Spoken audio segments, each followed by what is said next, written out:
Alors oui, que j'oublie toujours YouTube. Donc aujourd'hui, l'idée, c'est de prendre plus conscience du côté, du flanc. Et donc du coup, à travers différentes postures, exercices. Ça se joue cette histoire-là au niveau de la représentation du corps dans l'esprit, dans le cerveau. Comment j'intègre mon ressenti du corps sur le côté pour l'intégrer en fait à la posture générale du corps. Voilà. Euh, il est moins 4 à ma montre, donc vous pouvez avancer ouais, d'une quinzaine de minutes à peu près la vidéo pour tomber sur le démarrage. Parfois je dis des choses juste avant le début de la séance, à vous de voir. Voilà, comme ça vous vous embêtez pas trop à attendre. Et puis, vous pouvez peut-être aussi capter l'essentiel.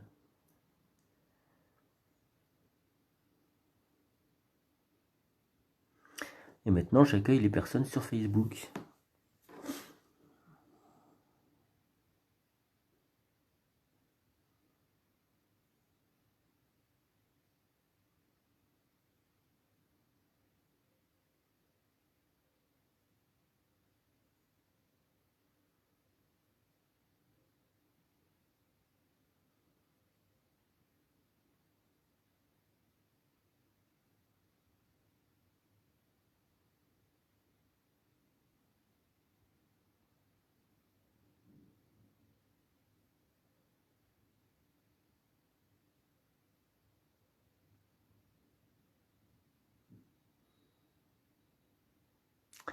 Bonjour Liliane. Bonjour Valérie. Super que tu sois là ce matin.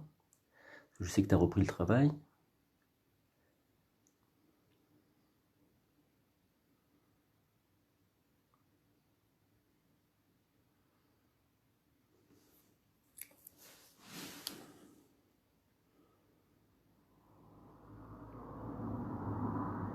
C'est super Valérie, t'as raison.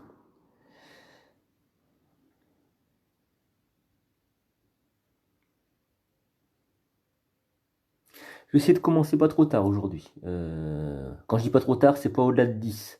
De 10h10, que j'ai vu que plus ça va, plus je commence tard. Il y a une dimension qu'on a beaucoup moins avec la vidéo, c'est la transmission en direct, dans le sens de vous voir, d'être en contact et d'échanger. D'échanger avec tout ce que ça comporte, c'est-à-dire pas que verbalement, mais aussi dans l'intention du corps. Voilà. Et ça, c'est drôlement important et c'est une dimension qui manque vraiment. Mais certainement, comme toutes les professions, là, je pense qu'il ne faut pas généraliser le télétravail en ce qui concerne le lien à l'être humain. Pourquoi? Parce que nous sommes des animaux et tout compte. La posture corporelle, le regard bien entendu, les silences, mais ça on peut les retrouver avec la vidéo. Mais aussi, même les odeurs corporelles. L'autre, c'est un ensemble composite. Et là, il en manque une grande part, en tout cas pour moi. Moi, je ne vous vois même pas, donc ça me manque.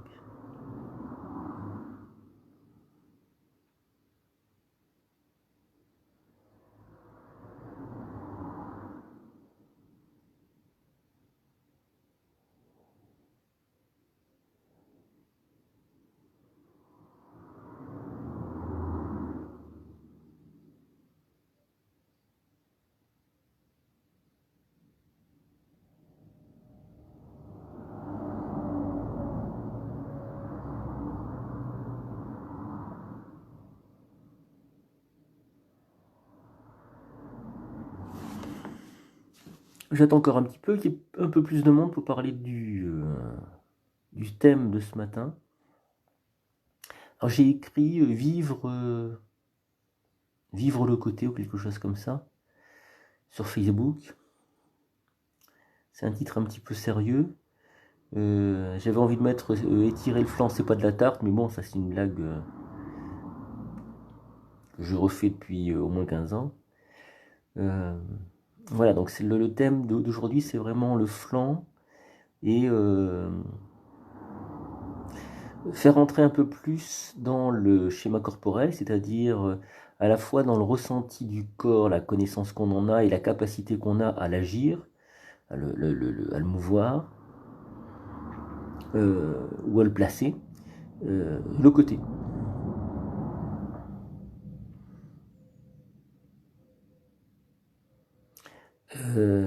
Quand je vous dis ça, peut-être ça vous évoque des choses. Moi, je me vois là dans la vidéo, je vois que moi en fait. Bonjour Monique. Et donc du coup, je vois mon regard et c'est vrai que on n'a pas les yeux sur les côtés comme les animaux qui se font chasser. Nous sommes des prédateurs. Et donc on a les yeux en face. Et ce qui se passe pour nous, ce qui est vraiment intéressant, c'est, je sais pas, 70-80%, c'est ce qui se passe en face de nous. Et on développe une conscience. Et on a une conscience moins grande de ce qui se passe dans les flancs, sur les côtés et dans le dos. Et c'est ça qu'on va essayer de voir. Rappelez-vous, il peut y avoir plusieurs raisons pour lesquelles une posture n'est pas réalisable. J'en fais expérience depuis ce début du confinement. Il y a des postures dans lesquelles j'entre plus. Il y a différents facteurs. Il y a une prise de poids, mais qui va être résolue dans peu de temps, ça c'est pas un problème. Et puis il y a une transformation corporelle en ce qui me concerne, je l'évoquais hier, je le partage avec vous, hein. C'est vraiment du partage, c'est pas parler de moi pour moi, c'est pour donner matière à réflexion. Peut-être que vous connaissez des choses à peu près identiques. Ça fera peut-être un écho en vous, c'est ça que je veux dire. Et donc du coup, moi mon corps se transforme, c'est vraiment étonnant. Il devient plus fort. C'est une drôle de force, c'est une force profonde, quoi. Qui se ressent mentalement et corporellement, et voilà, et qui me change au plan identitaire. Et alors ça, c'est vraiment époustouflant. Il y a des postures qui ressemblaient à un Yann d'avant le confinement, et maintenant il y a une prise de posture qui ressemble à un Yann d'après confinement, on va dire ça comme ça. Ce qui serait bien, c'est de faire la jonction entre les deux, peut-être. Euh, mais c'est vraiment... Bonjour Marie-Odile et Jocelyne. C'est vraiment étonnant comme les transformations du corps sont peut-être le produit de transformations mentales et identitaires. Je ne sais pas si je suis bien clair. Tout ça pour en arriver au côté qu'on ressent moins. Voilà. Le truc, c'est que y a des connexions neuronales qui se font ou pas dans le cerveau, ou plus ou moins bien, et l'histoire des côtés est vraiment symptomatique. Et l'histoire des mains aussi. Vous savez, des fois on fait des exercices avec les mains. Alors, on peut tourner les mains vers l'intérieur, vers l'extérieur, en même temps, et puis tourner les mains avec les poignets là, hein, dans le même sens, d'un côté ou de l'autre. Ça demande aux deux cerveaux de travailler ensemble. Et donc, bonjour Gérard. Donc, il se passe quelque chose au plan aussi neuronal. Donc, tout ça s'entremêle et fait qu'on produit... Bonjour Véro. Je ne sais pas qui c'est Véro. Vous répondez à Marie-Odile. Ah d'accord. Bonjour Marie-Odile, alors ça doit être ça. D'accord. Et donc tout ça, tous ces mécanismes s'entremêlent et produisent de l'identité. De l'identité, quand je dis l'identité, c'est deux choses, c'est je suis, donc s'identifier à quelque chose, donc à matériaux composites, et donc ça produit de l'ego. Voilà. C'est pas très compliqué. Bonjour, je sais pas qui c'est qui me dit bonjour par... c'est peut-être Gérard, par Messenger. Donc je vois pas qui c'est. J'en étais où? Oui, et donc du coup, cette histoire d'ego et d'identification à une somme de fonctionnement, ça produit à la fois des possibilités, des capacités, des incapacités. Une capacité souvent... ah ouais. Ça produit des capacités dans le sens que quand il y a un plus, il y a forcément un moins. Je prends l'exemple des moteurs scooters. Si on a un moteur de scooter qui est très réactif, il va aller moins vite en vitesse de pointe, et s'il va plus vite en vitesse de pointe, il va être moins réactif, moins nerveux. Et donc du coup, pour l'être, c'est pareil, il y a des capacités, on peut développer des capacités qui vont nous enlever par ailleurs. Ça, c'est vraiment étonnant. Je crois qu'il y a la formule française qui dit qui peut le plus, peut le moins. Je crois que ça fait référence à ça. Voilà.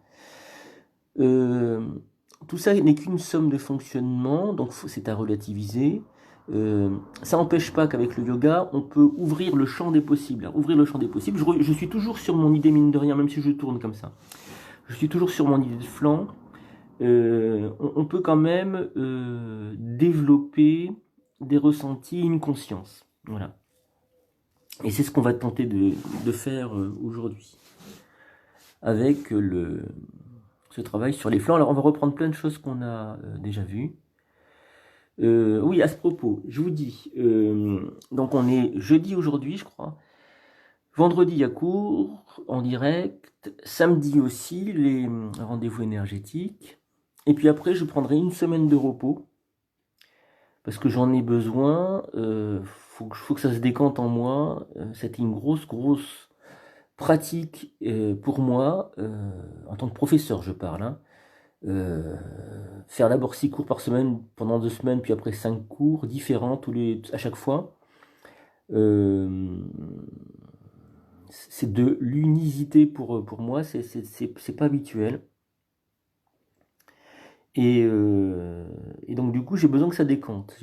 Voilà, j'ai besoin humainement que ça décante.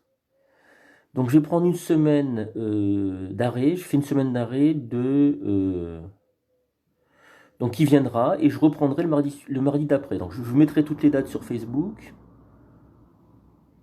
Et peut-être qu'après, quand je dis peut-être, c'est à peu près certain, j'ai pas encore tout à fait tranché, je ferai plus que 3 cours par semaine. Le mardi, le jeudi et le samedi, avec les rendez-vous énergétiques du samedi. Donc pourquoi Parce que en termes de matière yogique, je suis épuisé. Je refais à chaque fois les mêmes choses. Alors c'est bien, c'est très très bien, mais je pense pas qu'il faille aller au-delà de ça. Et je vais tenter de reprendre les cours qui sont plus construits, que j'ai écrits pour plein de séances de yoga.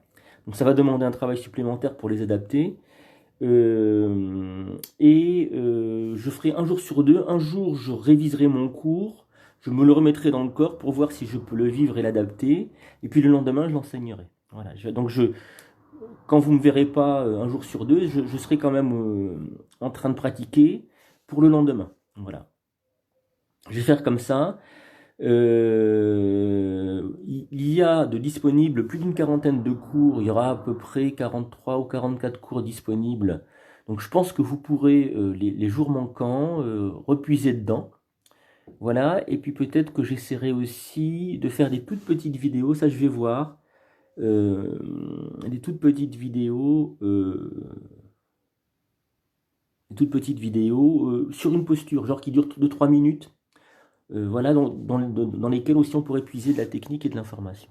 Voilà, je vais essayer donc de démultiplier les choses d'une autre manière, que ça soit plus viable et une respiration pour moi. On va commencer tout de suite. Je vous dis une dernière chose, je vais la remettre par écrit sur Facebook. Voilà. Si j'ai pu faire les cours sur Facebook puis les mettre sur YouTube, c'est qu'au départ, j'ai eu l'aide de quelqu'un qui s'appelle Nicolas, qui est instituteur, professeur des écoles. Et alors ça, c'est vraiment le tout premier point de départ. Il m'a appris le b.a.-ba sur Facebook. Donc je le remercie ici. Et puis ensuite, il y a Laurence qui m'a aidé et qui m'a soutenu tout le long de la pratique. Et qui m'a aidé donc sur Facebook, et puis qui m'a permis de monter la cagnotte, et qui m'a permis aussi mettre mes vidéos sur YouTube. Elle a fait un boulot énorme, vraiment énorme. Il y a plusieurs heures de travail, peut-être, je sais pas, 10-20 heures de travail de sa part, un investissement considérable, une présence de chaque instant. Et donc là, je veux l'en remercier. Parfois, arrivent jusqu'à nous des outils, de la matière, une forme d'enrichissement, je veux dire. Donc les vidéos, je pense que ça a été le cas pendant le confinement, et on ne sait pas qui s'en est chargé en fait. Moi j'apparais ici, devant l'écran, c'est très bien, mais il y a d'autres gens qui bossent en arrière. Donc Laurence, elle en fait partie, donc en direct, mais on peut penser à tous les gens par exemple qui conçoivent les programmes sur Facebook, sur YouTube, le chinois qui a fait mon téléphone, qui permet que je filme, celui qui a inventé la caméra, etc., etc., etc. Tout ça se multiplie. Et, euh, et il serait bon de s'en rappeler de tous ces gens-là. Je crois. Voilà. Quand je dis je crois, je le crois vraiment. Je le pense vraiment. Ça ramène à une humilité. On n'est qu'un maillon dans la chaîne. Et quand c'est le moment de jouer la partie pour nous, je pense que la plupart d'entre nous, on joue la partie, quoi. On fait ce qu'on a à faire pour les autres. Et voilà, j'ai presque fini cette période-là de 8 semaines. Et je pense que ce que j'en retire, hein, c'est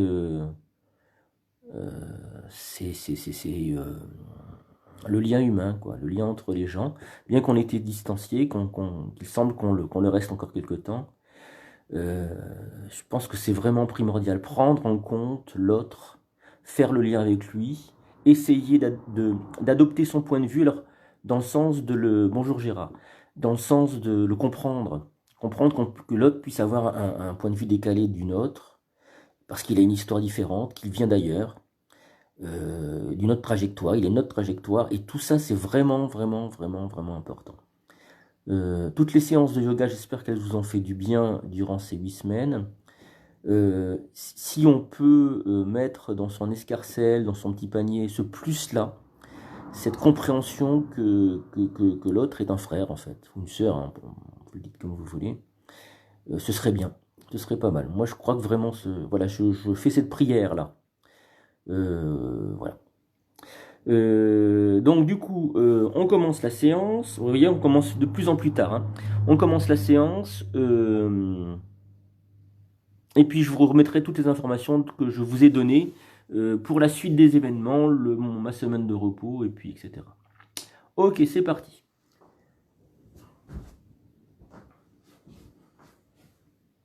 Alors, donc le thème c'est comprendre, ressentir les côtés, les flancs. Et on va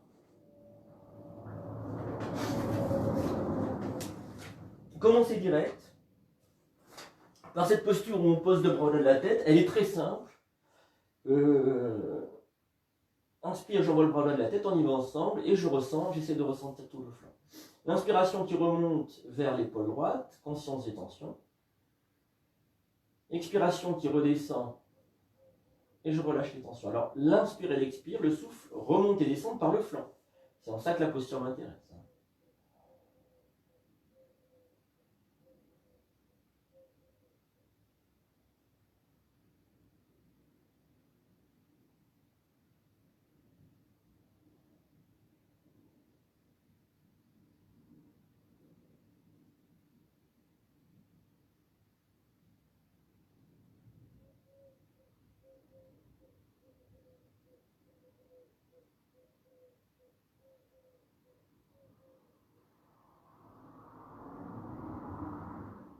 Alors, on va enchaîner aujourd'hui les postures préparatoires parce que j'aimerais arriver rapidement à ce qui m'intéresse.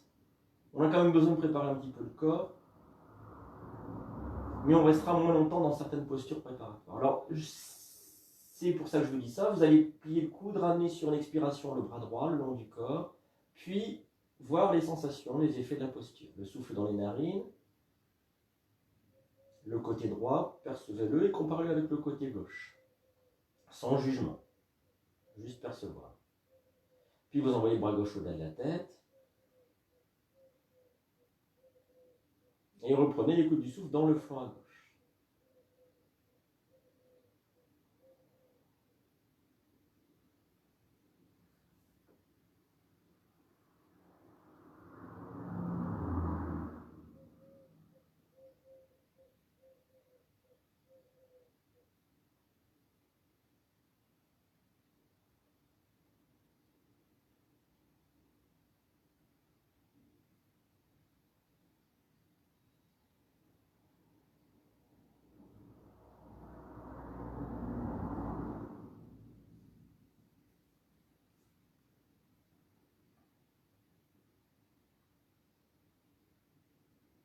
Vous allez plier le coude, ramener le bras sur l'expiration.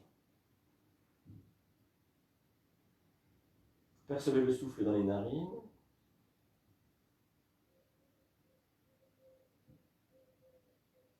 Puis voyez le corps à gauche.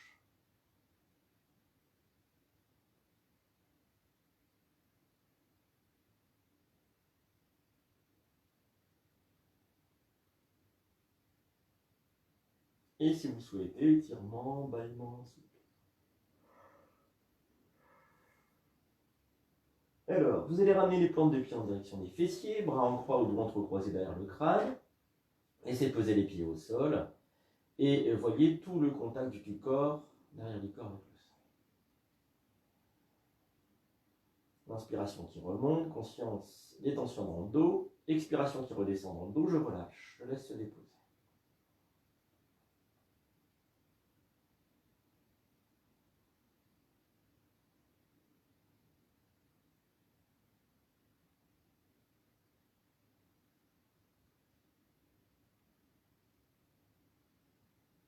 Puis quand c'est le moment pour vous, expiration, les genoux vont à droite, visage à gauche. Inspire, je remonte, genou, visage de face. Pour redescendre de l'autre côté, soyez au rythme du souffle.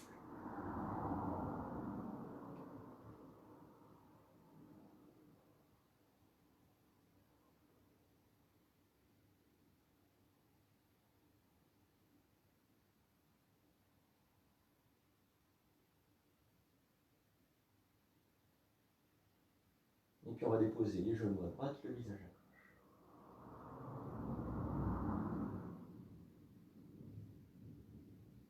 Vous reprenez l'écoute du souffle dans le flanc à gauche maintenant, l'inspiration qui remonte vers l'épaule gauche. Alors conscientisez bien ce flanc, pourquoi? Parce que c'est le thème du jour. Et ce qui peut paraître banal dans la séance habituellement, là peut prendre une autre dimension.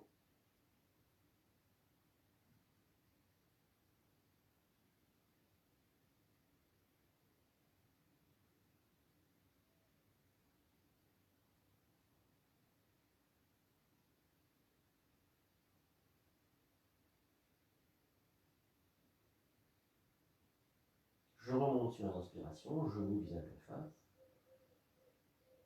Pour redescendre de l'autre côté, genou à gauche, visage à droite.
Remontez sur l'inspiration, genou, visage de face. Attrapez votre crâne dans les mains, dos en direction de la nuque. Coude en direction du ciel. Soulevez les épaules, bougez de droite et de gauche. Laissez les muscles s'étirer le long de la colonne, puis redérouler la colonne vertébrale. Les épaules, le crâne au sol, les mains, les bras reviennent le long du corps. Épaules basses, paume de main tournée vers le ciel.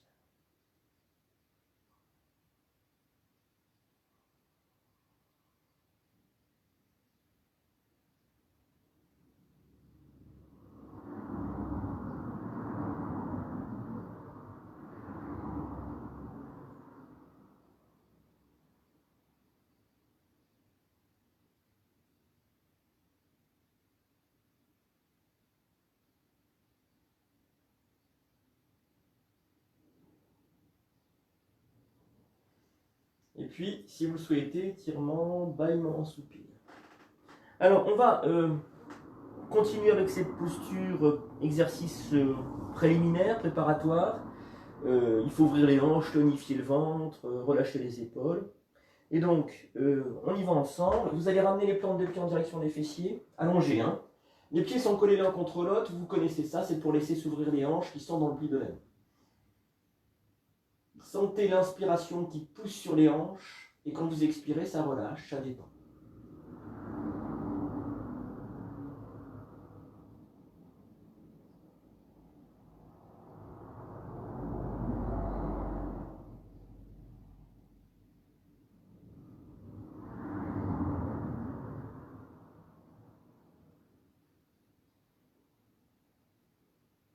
On va simplement installer l'inspire et l'expire avec les bras. Inspire les bras qui reviennent le long de, qui partent pardon, excusez-moi, au-delà de la tête, et expire qui revient, les bras qui reviennent le long du corps. Prenez conscience de la pression exercée par les bras en mouvement au rythme du souffle sur la colonne vertébrale. Prenez conscience de la colonne vertébrale, pour dire plus simplement.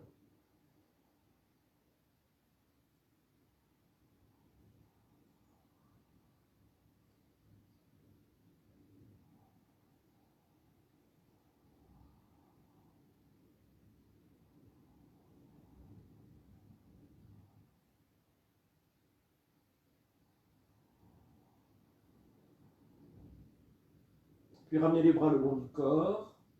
Inspire, remontez les genoux et allongez-vous.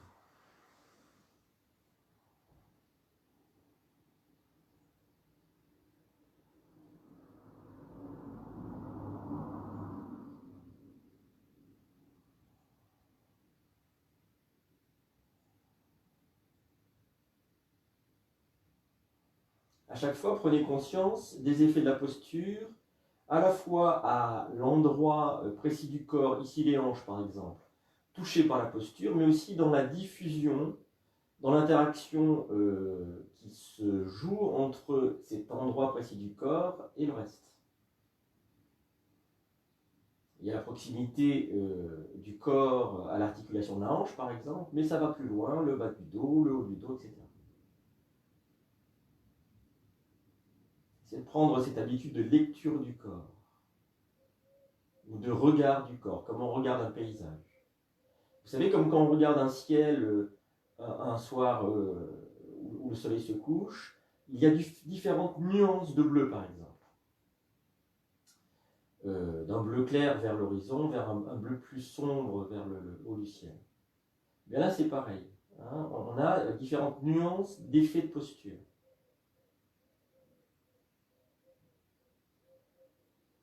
Et puis, si vous souhaitez, vous allez pouvoir vous étirer, bâiller, soupirer. On va ramener les plantes de pied en direction des fessiers, entrecroiser les doigts sauf les index qui pointent, laissez tomber les mains entre les genoux, donc redresser les épaules, la tête, regardez le monde. Et on tire sur les mains. On va bien sûr tonifier la sangle abdominale. Si ça tremble, c'est bon signe.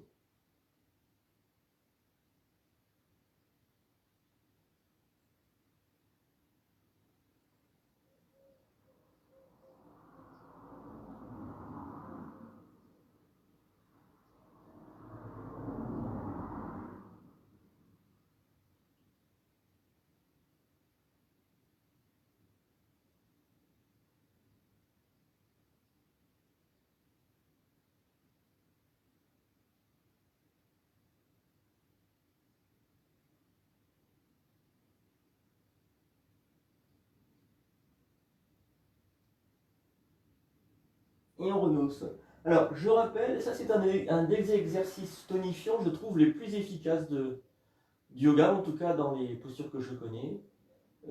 Ça construit vraiment la sangle abdominale et sur le long terme.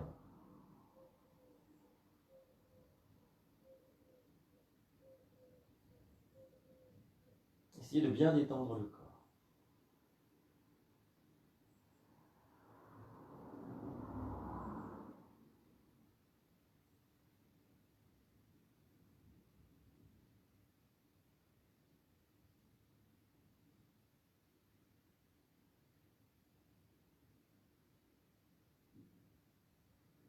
Si vous le souhaitez, vous allez pouvoir vous étirer, bâiller, soupir.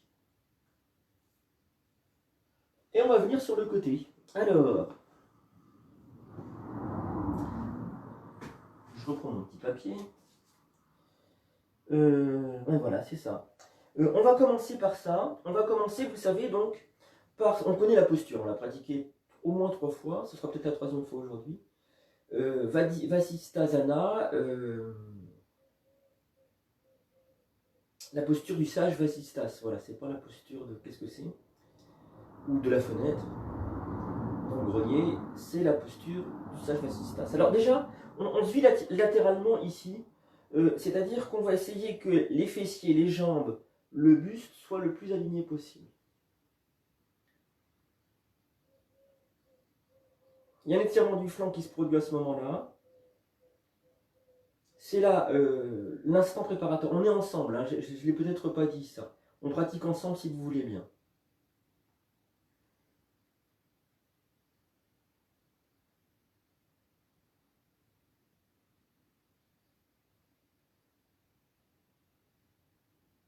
Sentez bien tout le flanc qui s'étire. Et c'est là que je produis ma petite blague plus qu'ancestrale maintenant. Étirer le flanc, c'est pas de la tarte. Ou pas du gâteau si vous préférez. Alors, on va rentrer dans la posture maintenant qu'on a étiré le flanc. Il y a 2 manières. Soit vous savez que vous êtes assez costaud au niveau des articulations et musculairement, donc vous resterez comme ça. Soit vous vous sentez un peu moins costaud et vous poserez donc, ça c'est important, hein, l'avant-bras, donc coude avant-bras, main à plat, j'insiste, souvent je vois les gens qui n'amènent pas la conscience jusque dans la main. Main à plat, ça va avoir plus de portance, et l'avant-bras perpendiculaire au buste. Et vous soulèverez à partir de l'avant-bras qui aura plus de portance, et qui n'engagera pas le poignet, ce sera moins fatigant. Voilà. Alors, sinon, vous êtes sur le... Voilà, et vous montez simplement dans la posture. Et là, on va vivre le flanc. On peut regarder soit le sol, soit le ciel. Essayez de bien vivre le flanc, de ressentir. On peut envoyer le bras gauche au-delà de la tête. Et lever peut-être la jambe gauche.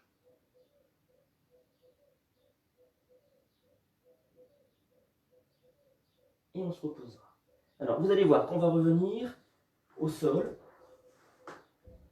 On va avoir un ressenti de tout le côté droit, celui qui était tonifié.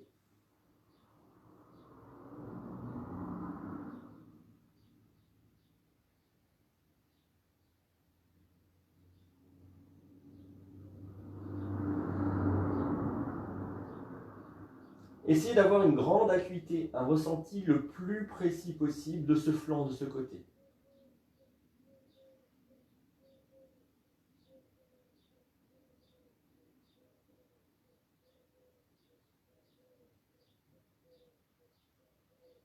Incluez aussi dans le ressenti le souffle.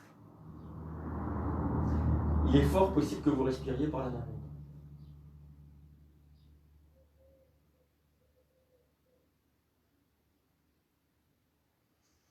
Et puis de l'autre côté maintenant. Alors, on va produire la même préparation.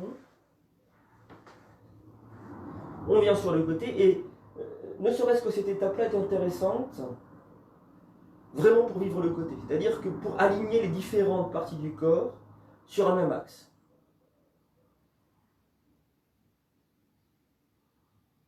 C'est presque plus intéressant de ce point de vue-là que la suite, que le fait de se soulever.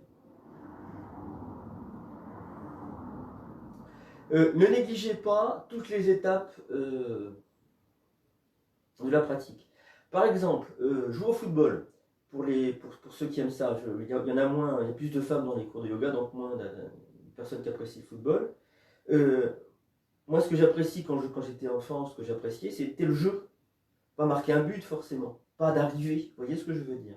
Le jeu. Ben là, c'est pareil. Ce qui est intéressant, c'est pas forcément arriver dans la posture, marquer le but, ou en tout cas ce qui semble être la posture, parce qu'elle est déjà là. Ce qui est important, c'est tous les petits détails.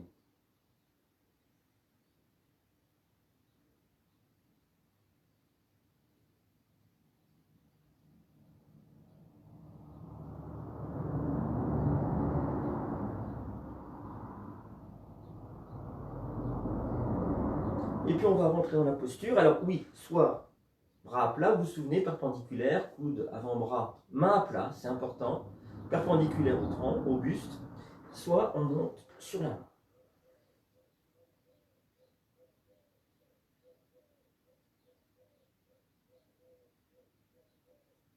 On peut envoyer le bras et peut-être se lever la jambe.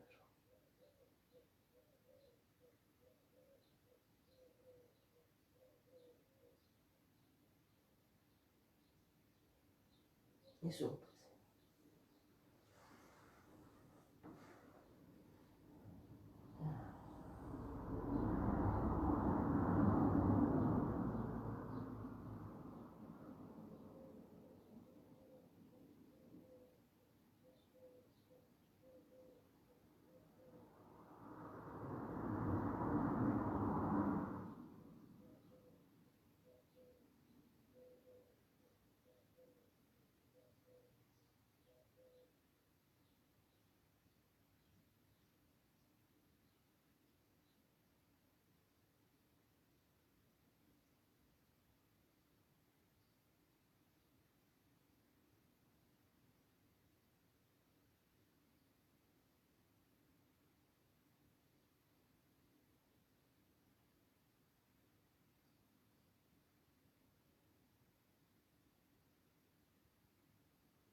Alors, il y a le côté gauche qu'on peut percevoir, on peut le comparer bien sûr avec le côté droit.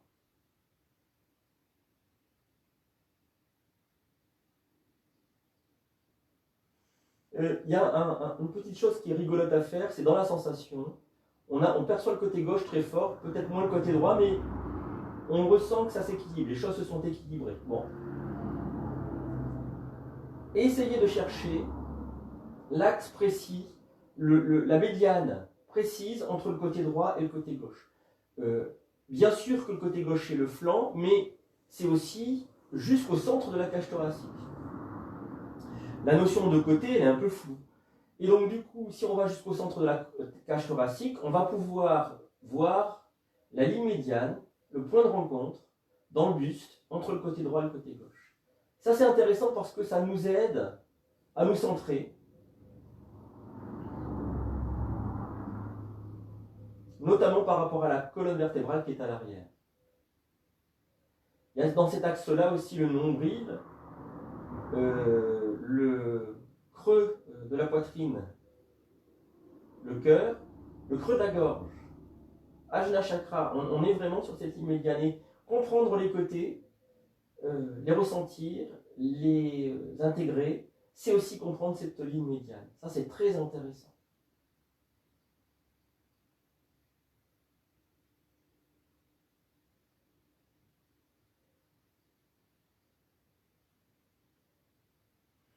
Et puis, si vous le souhaitez, vous allez pouvoir vous étirer, bailler, soupirer. Alors, puisqu'on a pris conscience de cette ligne médiane, qu'est-ce qu'on va faire? On va immédiatement se désaxer. Alors, se désaxer, c'est mal dit, c'est tourner sur son axe, en fait. Alors, j'ai fait une torsion, c'est pas une torsion qu'on va faire, c'est un étirement latéral, mais ça revient à peu près au même. Alors, vous vous souvenez de la demi-lune au sol, on va la recommencer. Vous allez déplacer vos deux jambes allongées sur la droite, vous envoyez vos deux bras de la tête, avec l'inspiration, vous décalez les deux mains sur la droite. Et à partir de là, vous vivez, donc on y va ensemble, on est ensemble là. À partir de là, vous vivez le souffle dans le flanc à gauche. L'inspiration remonte vers l'épaule gauche, vous sentez bien les tensions dans cette épaule. Et sur l'expiration, vous essayez de relâcher.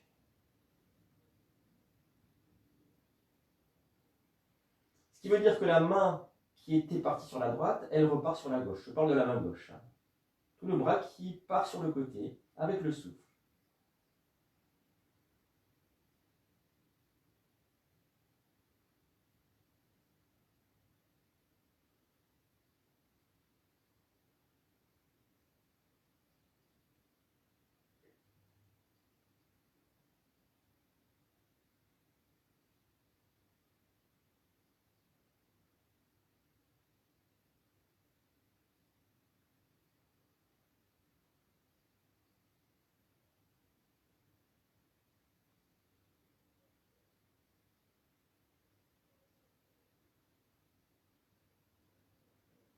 On va plier le coude, ramener le bras gauche, puis plier le coude droit, ramener le bras droit, et ramener les jambes dans l'alignement du corps. Le visage était resté de face, peut-être que vous l'avez tourné, ne le faites pas dans la posture de l'autre côté. Donc 2 minutes au sol, voyez le souffle dans les narines, voyez le corps à gauche, si vous avez pratiqué bien sûr l'étirement à gauche.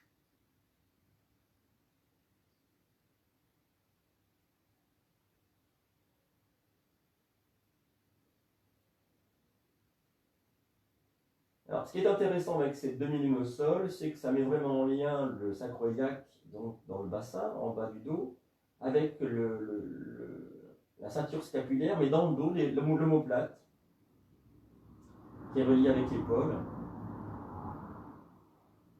On a quelque chose qui se joue de la droite et de la gauche, une première dualité, mais on a aussi quelque chose qui se joue entre le haut et le bas, ou le bas et le haut, une deuxième dualité. Rappelez-vous, les dualités, dans le yoga, on part de là pour unifier, hein, pour mettre en lien, yoga. Et puis on va déplacer ces deux jambes sur la droite, inspirer, envoyer les bras au-delà de la tête, et faire glisser les deux mains sur la droite. Alors immédiatement, le visage reste de face. Hein. Immédiatement, on ressent les tensions dans l'épaule droite, l'inspiration qui remonte vers l'épaule droite, conscience des tensions, et sur l'expiration, je relâche. Le bras droit part sur la droite.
Quand vous voulez plier les coudes, ramenez les bras le long du corps, ramenez les jambes dans l'alignement. Voyez le corps à droite.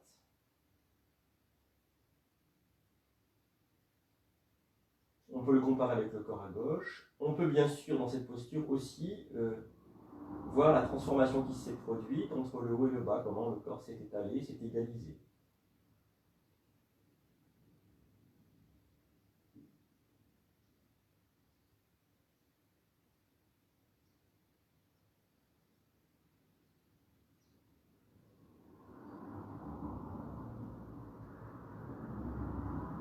Et puis, si vous souhaitez, vous allez pouvoir vous étirer, bailler, souffler.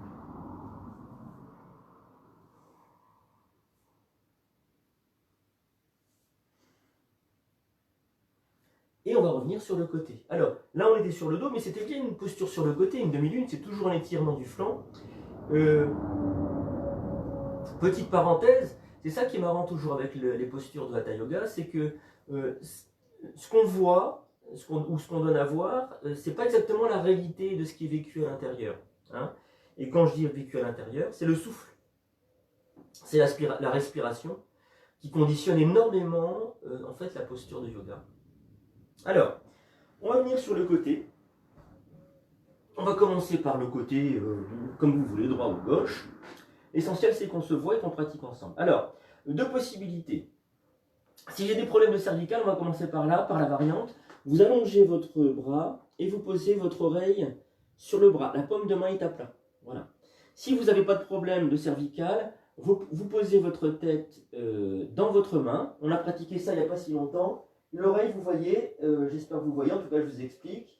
L'index et le majeur, excusez-moi, le pouce et l'index sont de chaque côté de l'oreille. Voilà. L'oreille est visible. Hein.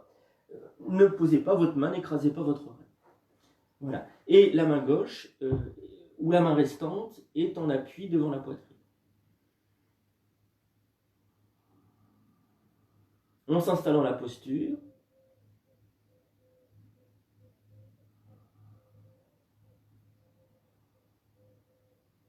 Alors, il semblerait que le souffle soit dans le flanc, pour moi à gauche, c'est-à-dire du côté du plafond, pas en contact avec le sol. En tout cas, au moins dans cette première étape. On retrouve l'idée d'alignement des jambes, du bassin et du buste, et puis du bras dans le prolongement. Ça fait 4 segments corporels. Et encore une fois, on pourrait rester dans cette étape-là de la posture. C'est pas la posture réalisée, mais c'est une étape de la posture. Et chaque étape a son importance, qui est considérable. Et puis, en progressant dans la pratique du yoga, on va de plus en plus loin. Et il y a des fois même des étapes qu'on n'imagine pas. On croit qu'on a abouti dans la posture, on est très content. Ah, il y a une étape après, alors on est très content de découvrir une étape ensuite. La posture, à ce sujet, je le rappelle, il ne faut pas la voir comme une statue figée dans le marbre. Il faut la voir comme quelque chose qui est en continuel déploiement. Y compris cette étape-là. Hein. On pourrait rester là et déployer la posture. On va inspirer, monter la jambe.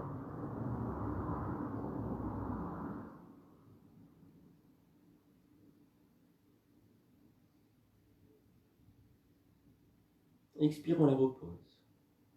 On va avancer comme ça d'étape en étape.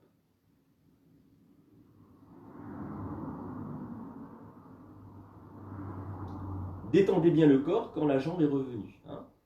Puis, inspire, je monte la jambe et je l'attrape par l'arrière du genou, si c'est possible. Et la hanche va se libérer peu à peu.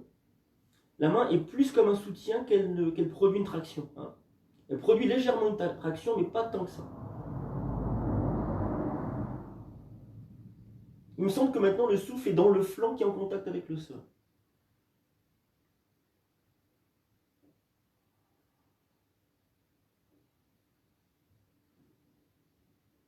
Et on repose la jambe.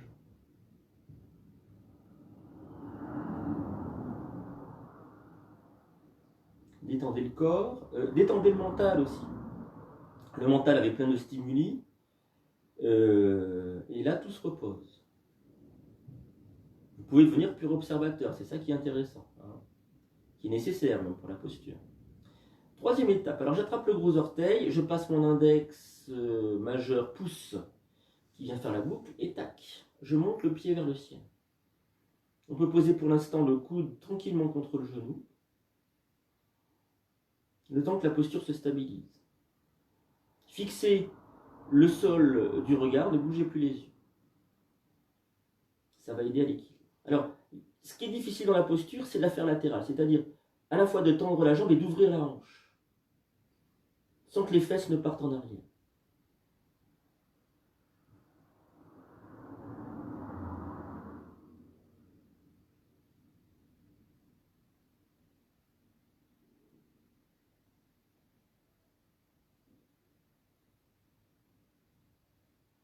Et on va relâcher tranquille. Alors là, on est dans une pure posture latérale. Hein. Il a fallu ouvrir la hanche, il a fallu tenir allongé les 4 segments. C'est vraiment une pure posture latérale. On défait délicatement au niveau cervical et on s'allonge à l'instance.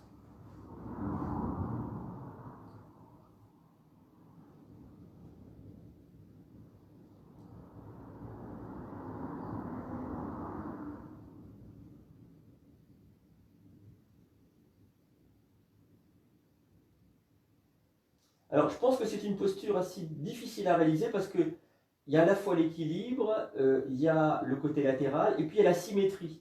Ça se joue à la fois dans le flanc qui est en contact avec le sol et à la fois dans la jambe opposée au flanc, de l'autre côté qui va à la fois se tendre et s'ouvrir. Donc c'est vraiment très particulier comme posture. Il faut avoir déjà une bonne bibliothèque de ressentis, de sensations euh, pour que toutes les choses se coordonnent.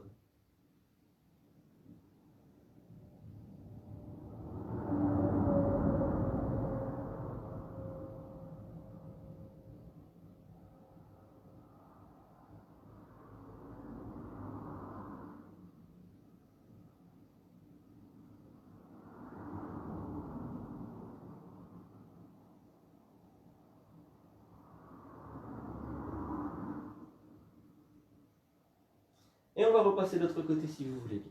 Alors, j'insiste un petit peu. Il y a 3-4 étapes dans la posture.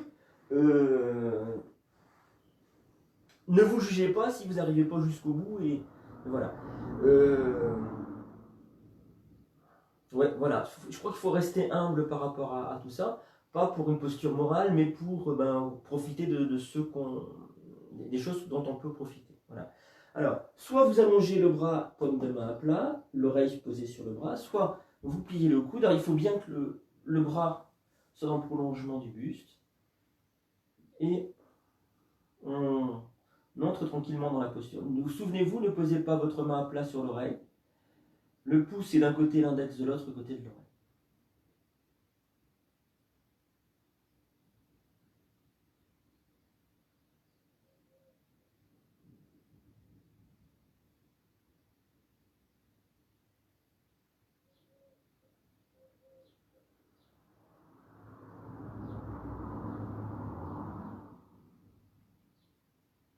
On va soulever une jambe.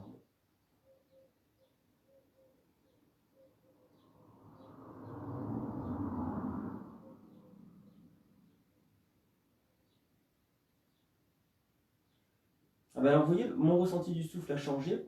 Là, dès quasiment la première étape. Ah oui, j'ai pas pensé à écouter le souffle avant. Mais là, dès qu'on soulève la jambe, il semble bien que le souffle s'installe dans le flanc en contact avec le sol. Quand on repose la jambe, reposez-la. Et bien non, quand on repose la jambe, le souffle est plutôt dans le flanc opposé. Et puis, inspire, on soulève la jambe, on attrape le genou par l'arrière. Fixez un point au sol. Avec les yeux. Et on repose.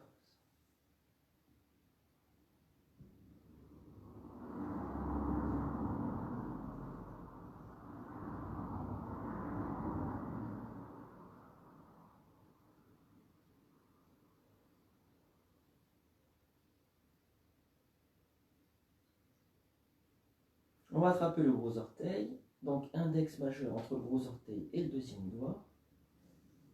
Le pouce qui va fermer et je pousse la pointe de pied vers le ciel. Le coude en contact avec le genou.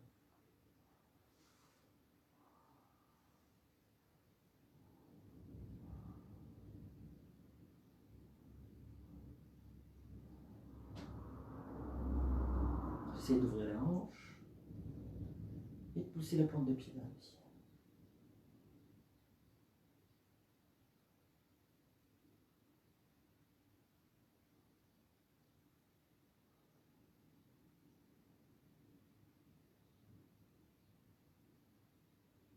Et quand je veux, je me repose. Et je me retrouve au sol.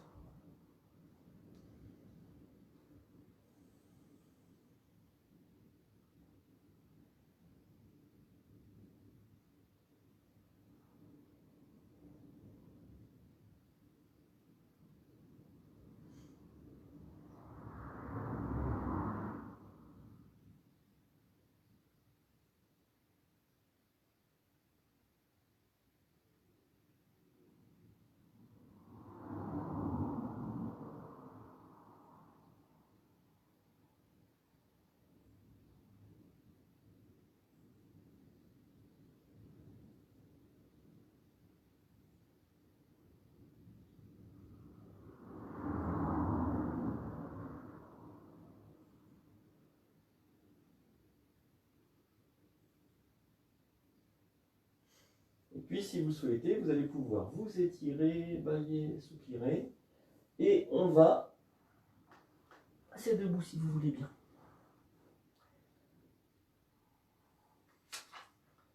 Voilà, le temps file. Hein. Alors, je regarde. Ok.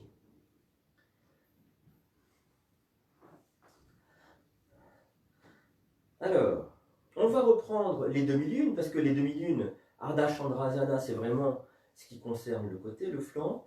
On a déjà pratiqué une demi-lune au sol, elle s'appelle comme ça d'ailleurs. Là, on va pratiquer deux nouvelles, que j'ai jamais pratiquées en fait. Et donc ça tombe bien. Alors, on y va ensemble si vous voulez bien. Je vous montrerai la suivante, parce qu'il s'agira d'un équilibre. Les pieds sont, les talons sont collés l'un contre l'autre, les jambes collées l'une contre l'autre, et les pieds ouverts en canard. On va monter les bras. Inspire, je monte les bras de part et d'autre du corps. J'entrecroise les doigts, sauf les index et les pointes. Le visage reste bien de face. Souvent dans les demi-lunes, on tourne le visage. Là, on laisse bien de face. J'inspire ici. Expire, je bascule à droite. Simplement. C'est-à-dire que mon aile iliaque, là, elle pousse dans ce sens-là. On est ensemble. Hein. Inspire. Ça redresse un peu le dos. Et expire, j'étire un peu.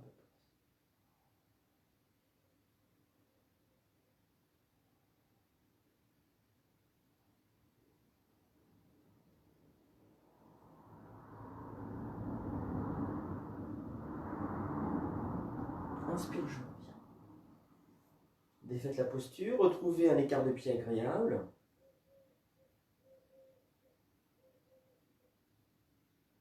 Alors, on retrouve ce qu'on a vécu hier avec entre le sacro-iliaque qui est à l'arrière, qui est dans cette zone-là, et puis l'épaule, mais à partir, qui remonte dans le dos. C'est-à-dire la sensation remonte par ici, vers l'omoplate, et l'omoplate faisant partie de l'articulation de l'épaule, bien sûr qu'elle a une incidence sur l'articulation qui se met à reculer.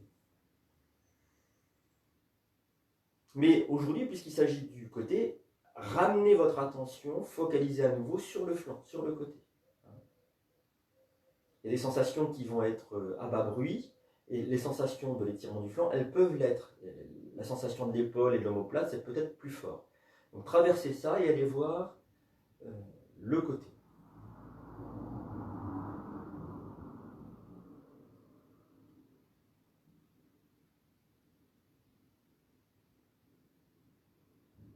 Alors, dans la symbolique, alors je parle toujours de symbolique efficace. Hein, qu'est-ce que des choses dont on a la perception, la représentation, produisent en nous? Et le flanc, c'est plutôt quelque chose de tendre. Certainement parce que c'est un endroit où on peut moins se défendre. On peut se défendre en avant, mais là, on peut moins se défendre. Il y a quelque chose qui est plus, qui fait partie de notre personnalité, qui est plus tendre. D'être à l'écoute de ça, de ce côté-là, c'est peut-être voir en soi plus de tendresse, on va le dire comme ça. On pourrait dire plus de fragilité, mais ce ne serait pas tout à fait juste. Voilà, quelque chose d'un peu plus doux. Hein. Alors, on repart de l'autre côté. Inspire, je vais monter les bras. J'entrecroise les doigts. Je me déplace un petit peu parce que j'ai une poutre. Et expire, je vais décaler le bassin sur la tête. Inspire dans l'immobilité. Expire, j'étire un peu plus. Vous pouvez serrer les fesses pour éviter de cambrer.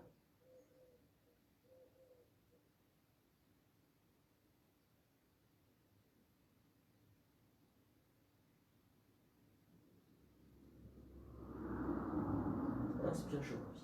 Et les bras reviennent. Pieds écartés de la largeur.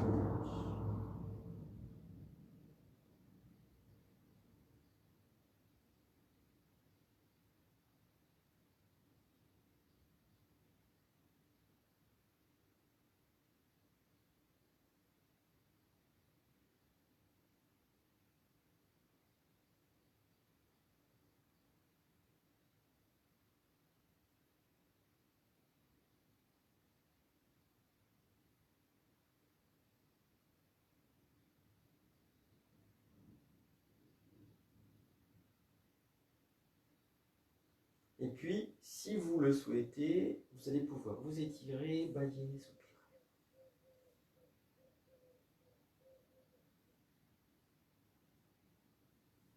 Alors, je vous fais une petite aparté. J'ai lu quelque chose ce matin sur un livre qui s'appelle Yoga Sutra. J'en ai lu le commentaire. C'est un livre donc, qui parle de yoga, mais qui parle de Raja Yoga, de yoga mental. Mais on l'utilise complètement pour le Hatha Yoga, y compris dans l'enseignement des professeurs. Parce que ça reste du yoga et que c'est très très très pertinent. Voilà. Et donc du coup, qu'est-ce que je voulais vous dire? Oui, c'est sur les mémoires. La posture, quand on l'a fait, ça fonctionne comme une mémoire. Voilà, c'est ça que je voulais dire. Il se passe quelque chose dans ma mémoire immédiate, il y a un événement qui se produit, qui me fâche, par exemple, quelqu'un me grille un stop, ça me fâche, et je vais aller voir d'autres gens, mon cours de yoga, ou la famille, ou machin, ou bidule, et je vais arriver avec de la colère, ou fâché. Et donc du coup, ça va influer sur la réalité suivante. Ça peut être aussi un événement heureux. J'ai appris une bonne nouvelle et j'arrive tout joyeux dans un groupe. Bon. Donc on voit bien qu'on est conditionné par des mémoires immédiates. Et bien la posture de yoga c'est pareil. C'est-à-dire qu'on vient de vivre une posture et quand on revient, on écoute les effets. Et les effets, c'est la trace de cette mémoire. C'est cette mémoire active. C'est-à-dire que la mémoire, elle agit au plan mental, mais elle agit aussi au plan corporel. Il y a une continuité de la posture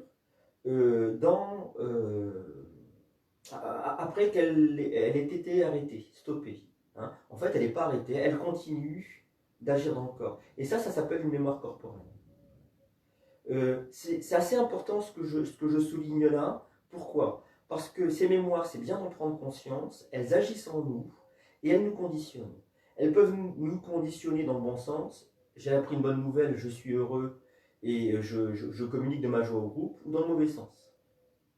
Quand on pratique une posture de yoga, c'est très très souvent dans le bon sens. Si on est resté rigoureux techniquement. Voilà.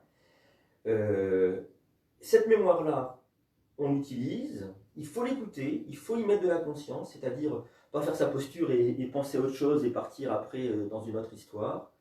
Il faut ce temps de pause, il faut ce temps de décontation pour que les effets continuent de se produire.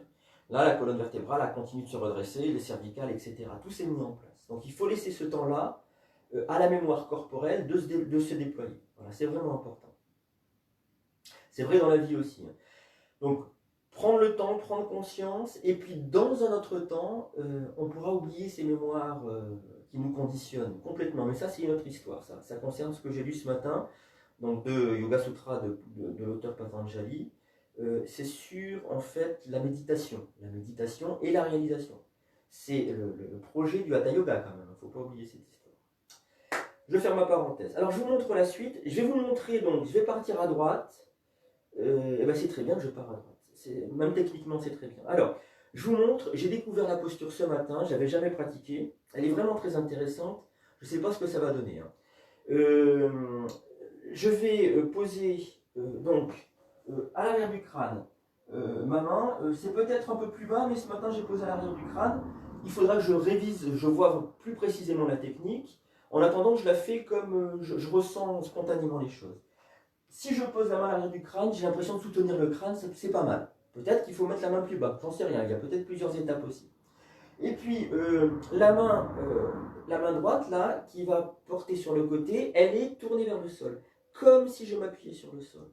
Alors maintenant, je vous montre la posture. Je vais poser mon pied droit contre le mollet, gauche. Je monte le bras, le visage reste de face. Je ne tourne pas mon visage. Et puis je vais commencer à me pencher sur le côté. Alors,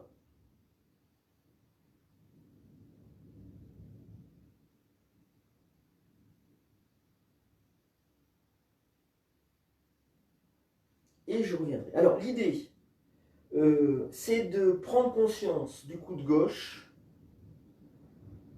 qui est l'axe, vous savez, qui va positionner le corps. Voilà. La main droite, c'est comme un appui, et il y avait autre chose. Bon, on y va ensemble si vous voulez bien. Si ça me revient, je vous redis.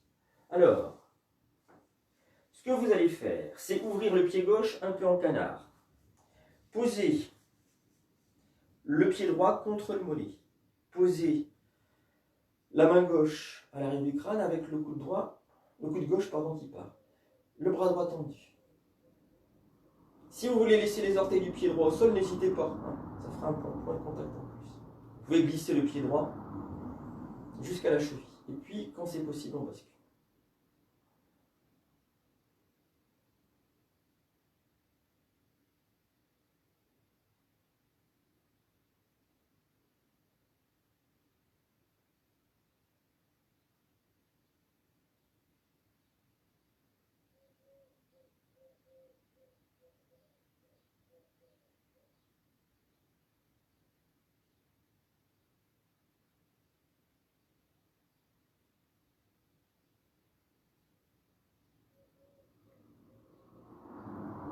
Et on revient.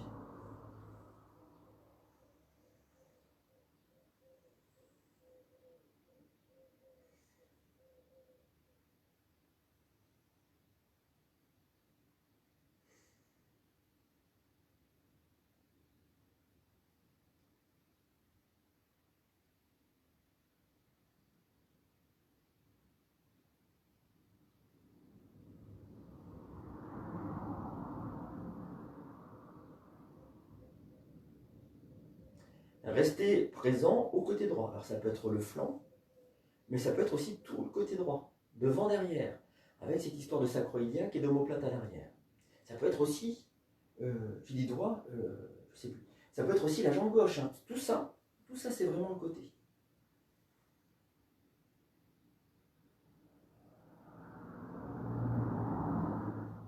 Et à ce moment-là, on est vraiment sur un travail de Hatha Yoga, c'est-à-dire de dualité. Hein. Hatha, droite, gauche, soleil, lune. Et là, on est vraiment sur le travail à gauche, sur la lune. Et on va compléter ça, on va unifier ça avec le travail sur l'autre côté.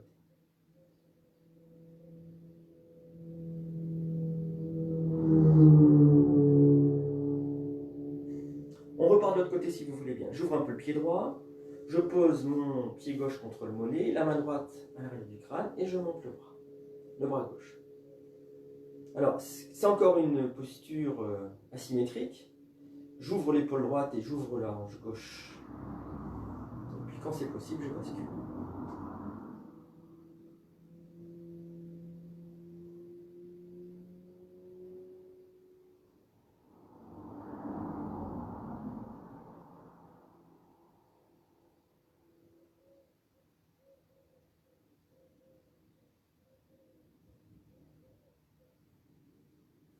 Et je reviens quand je veux.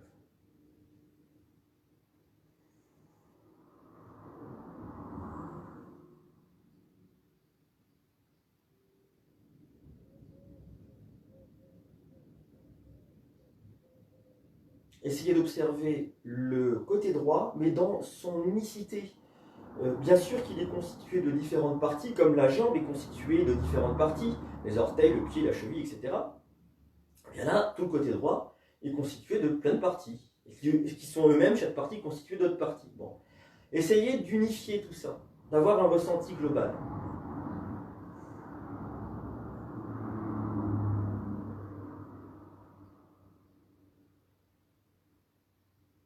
Et ce côté-là unifié, mariez-le, yoga, union, avec le côté gauche.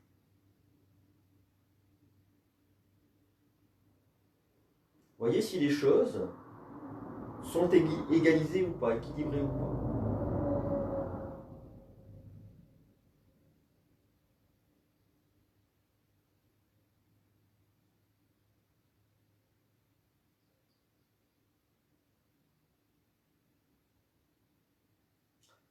Mon sentiment, c'est que ce travail sur les côtés, ça ouvre le cœur en fait. Quand tout est bien équilibré à droite et à gauche, quand il y a une conscience qui s'est élargie, il y a quelque chose qui peut s'ouvrir. Je ne sais pas si vous percevez ça.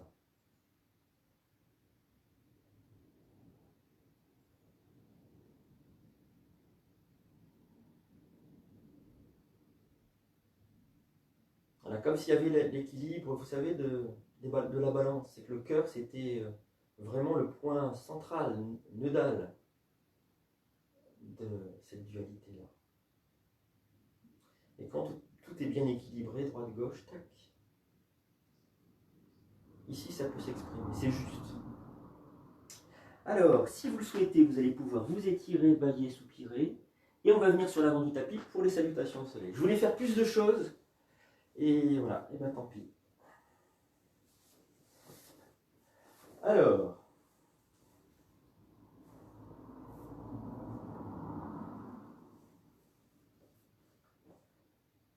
les bras, les pieds, excusez-moi, sont collés l'un contre l'autre. Sur une même ligne parallèle. Collés ou un peu distanciés si vous voulez être d'aplomb. Vous allez ramener votre attention à l'arrière des genoux, déverrouiller l'arrière des genoux et accueillir les basculements du corps. Dès que le poids vient sur les talons, basculez le bassin, rétroversez-le et laissez la colonne vertébrale se replacer.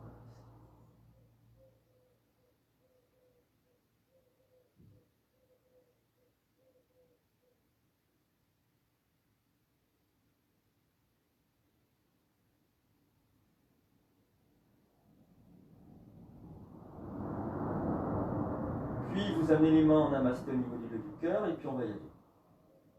J'inspire ici. Expiration, les coudes se rapprochent. Inspiration, les bras montent. Expire, flexion vers l'avant, je me plie en deux. Mon pied droit loin derrière. Inspire, les bras au sol.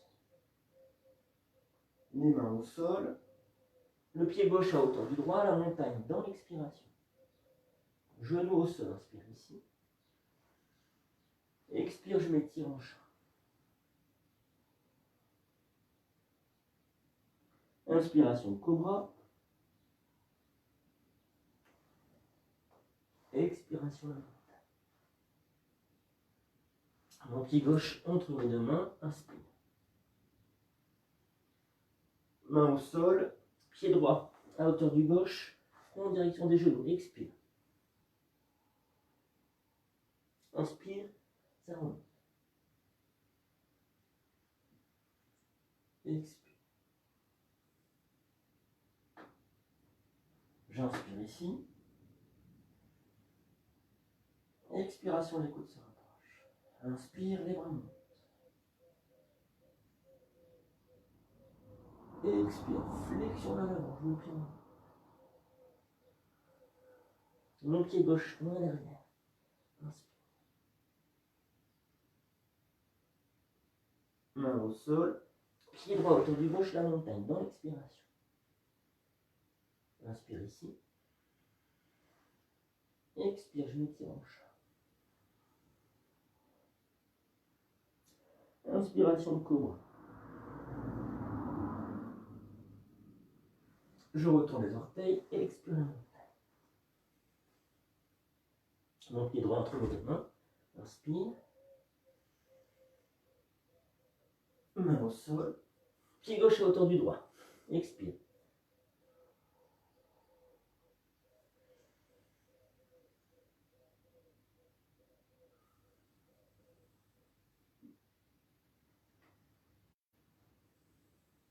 J'inspire ici. Expire, les coudes se rapprochent. Inspire, les bras montent. Expire, flexion vers l'avant. Mon pied droit loin derrière. Inspire. Pied gauche à hauteur du droit, la montagne. Genou au sol, inspire. Expire, je m'étire en chat.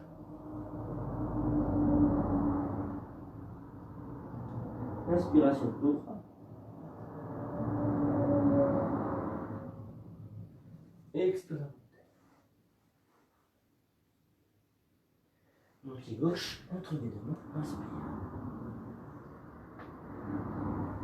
Main au sol, pied droit à hauteur du gauche, front en direction des genoux, expire. Inspire, je remonte. Expire.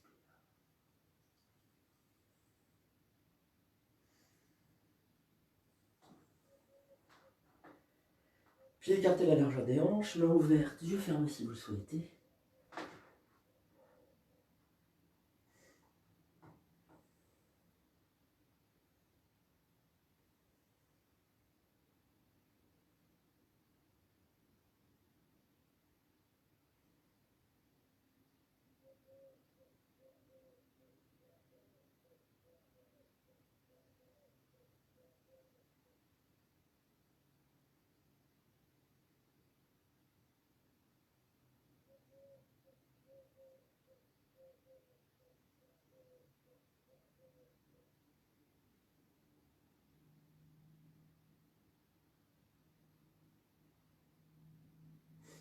Et puis, si vous le souhaitez, vous allez pouvoir vous étirer, bâiller, soupirer.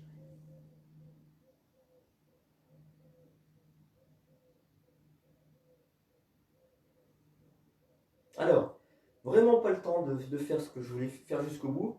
Ça m'incitera peut-être à faire des toutes petites vidéos pour montrer posture par posture. Il y avait quelque chose qui était vraiment intéressant, qui ressemblait, vous savez, à qu'on attrape le pied, qui était un compromis entre deux choses. On va finir par cette petite torsion en triangle. Alors les pieds sont largement écartés, à peu près 1 mètre. On va remonter les bras. Inspire ici et expire. Je vais amener ma main gauche en direction de ma jambe droite. Je la laisse glisser, le bras droit qui est à l'opposé. L'inspiration est dans le dos à gauche, ça le grandit, et sur l'expiration, je tourne un peu plus.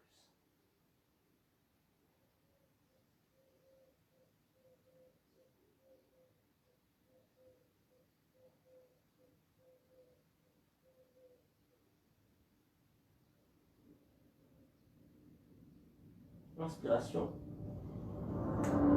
je remonte, expiration, je pars de l'autre côté.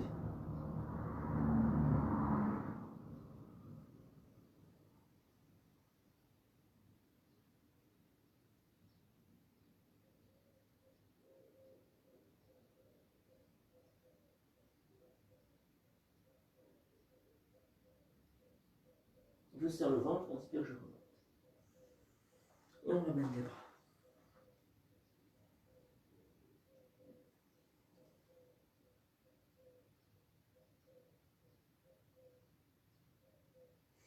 Alors, les deux côtés, ce sont aussi les deux piliers. On aurait pu prendre la séance dans ce sens-là. Partir vraiment de l'enracinement des deux pieds et développer les côtés. Peut-être qu'on le vit dans le ressenti à la fin de la séance. Prenez-en conscience si c'est le cas.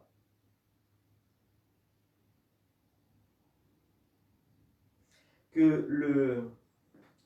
le premier aspect en fait des côtés et donc de la dualité, c'est ça. C'est le fait qu'on ait un pied gauche, un pied droit et qu'on puisse se déplacer.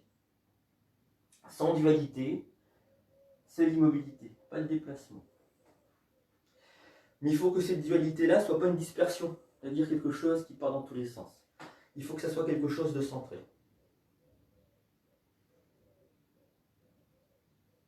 Par rapport peut-être à ça, hein, à cet axe-là. Voilà. Souvenez-vous, je vais finir par ça aujourd'hui, avant la relaxation.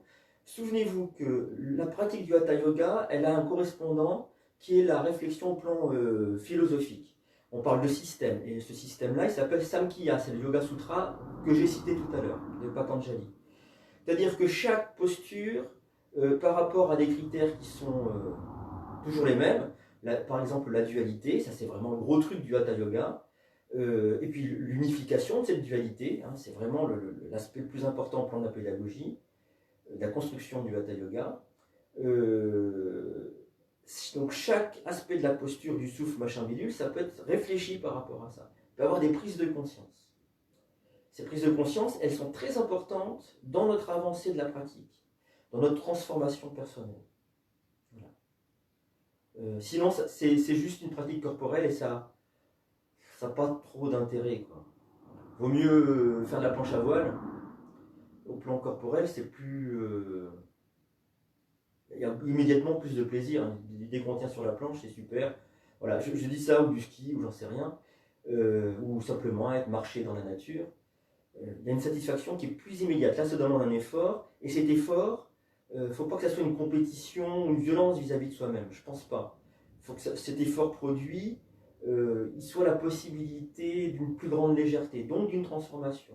Donc d'avoir compris les choses qui permettent de lâcher prise au vrai sens du terme, de se débarrasser des conditionnements et des mémoires.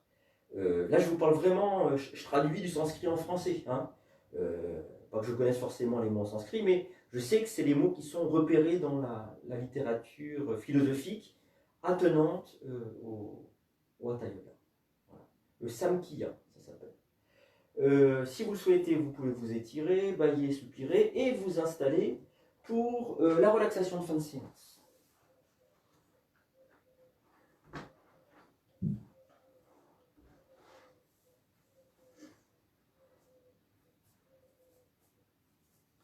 Alors, les bras sont le long du corps, les épaules basses, les paumes des mains tournées vers le ciel. Les pieds basculent à droite et à gauche et je relâche tout le corps. Je vous propose de commencer la relaxation par le très bas du corps. Je relâche les orteils. Je détends les coups de pied.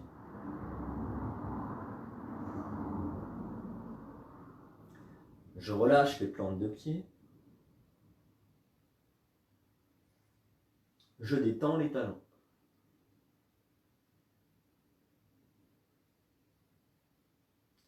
Je relâche les chevilles.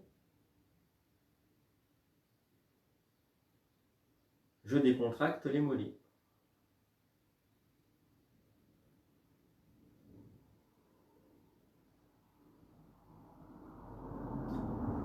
Je déverrouille l'arrière des genoux. Je relâche les gros muscles des cuisses.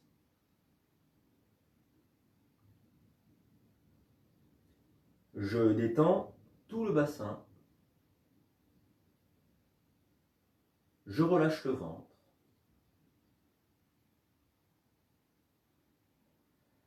Et puis je m'installe dans le bas du dos que je relâche à son tour. Je remonte par devant, je laisse la poitrine s'ouvrir au niveau du lieu du cœur, milieu poitrine.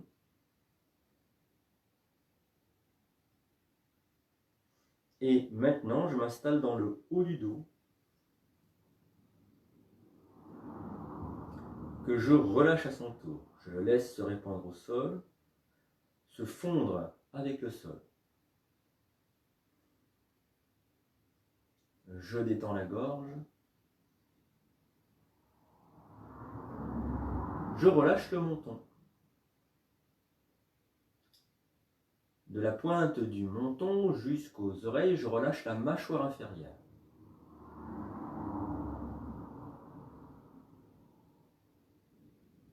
J'en profite au passage pour détendre les oreilles. Je desserre les lèvres. Je laisse la langue peser dans la bouche. Et je détends les joues, à l'intérieur comme à l'extérieur.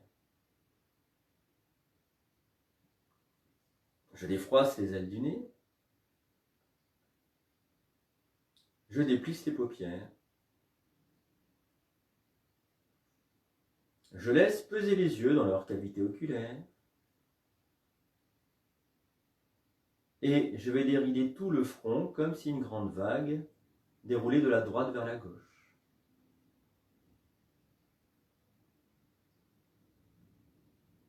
Je relâche tout le cuir chevelu. Je détends la nuque.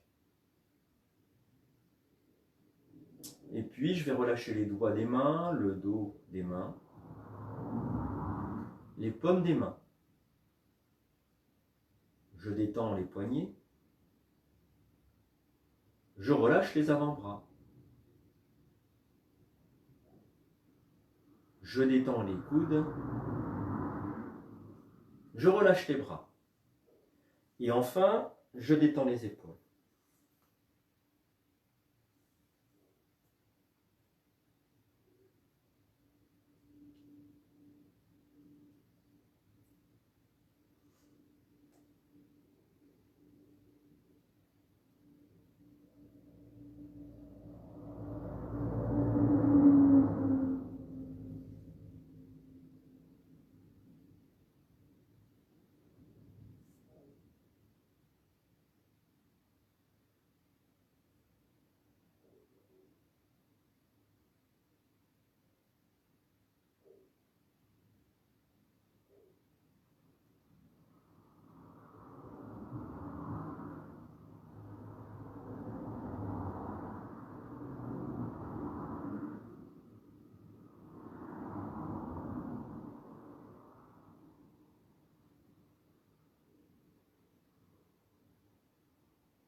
Si vous le souhaitez, vous allez pouvoir remuer les orteils, les doigts des mains.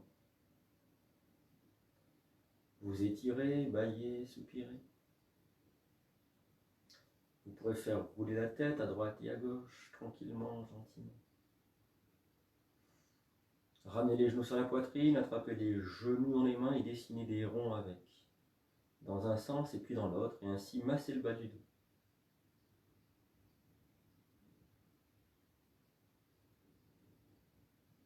Et puis si vous souhaitez, vous mettre sur le côté, ça tombe bien, en chien de fusil. Le temps de faire la transition, le passage du monde intérieur vers le monde extérieur.